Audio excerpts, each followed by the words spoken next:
Praise the Lord. Good morning. ఈ దిన దేవుని వాగ్దానం గలతీయులకు రాసిన పత్రిక 5వ అధ్యాయము 16వ వచనము. ఆత్మానుసారముగా నడుచుకొనుడి.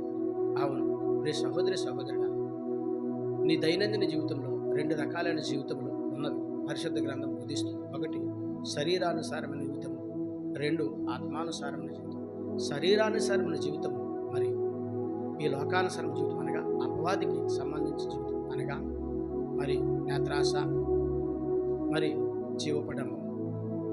అలాగే దేవునికి ఈ లోకములో మరి నేత్రాశ, శరీరాశ, జీవపడముతో నువ్వు జీవించగా ఆత్మానుసారంగా పరిశుద్ధాత్మ దేవుడు అనగా ప్రభువైన యేసుక్రీస్తు వారు చెప్పిన ప్రతి మాటను విని ఆయన పరిశుద్ధ గ్రంథంలో లేఖనాలను బట్టి నువ్వు జీవించగలిగి శరీరానుసారమైన జీవితం జీవించేవాడు పరలోక రాజ్యంను పొందుకోడు, కానీ ఆత్మానుసారమైన జీవితం జీవించేవాడు పరలోక రాజ్యంను పొందుకుంటాడు. అవును, ముక్తి మార్గంలోనికి చేరుతాడు. అట్టి విధముగానే శరీరానుసారంగా జీవించిన వాడు ఈ లోకంలో అభివృద్ధి చెందడు, కానీ ఆత్మానుసారంగా జీవించేవాడు ఈ లోకంలో అభివృద్ధి చెంది ఫలించి విస్తరించి గొప్ప జీవితం జీవిస్తానని ప్రభువైన యేసుక్రీస్తు వాగ్దానం ద్వారా నేను నీతో మాట్లాడుతున్నాను. అనగా మరి దినం నీవు శరీరానుసారంగా జీవిస్తే ఈనాటి శరీరానుసారమును ఎక్కడి నుంచి విడిచిపెట్టి ఎప్పటి నుంచి ఇది మొదలు ఆత్మానుసారంగా జీవించగలిగి నిన్నును నీ కుటుంబాన్ని బిడ్డలను దీవించి ఆశీర్వదిస్తాను.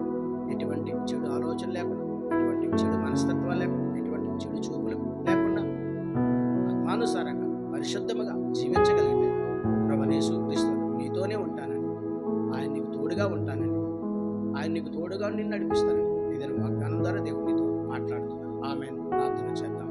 సకల ఆశీర్వచనములకు కారణభూతుడైన మా యేసు ప్రభువా, నీ ఘనమైన నామానికి స్తుతులు స్తోత్రాలు, సుందరమైన నామాలకు ఉదయకాల సమయంలో వాగ్దానం చూసిన వాగ్దానం విన్న వాగ్దానం చదివిన ప్రతి బిడ్డను దీవించండి, ఆశీర్వదించండి. యేసుక్రీస్తు పరిశుద్ధమైన నామములో అడిగి పరమ తండ్రి. ఆమేన్.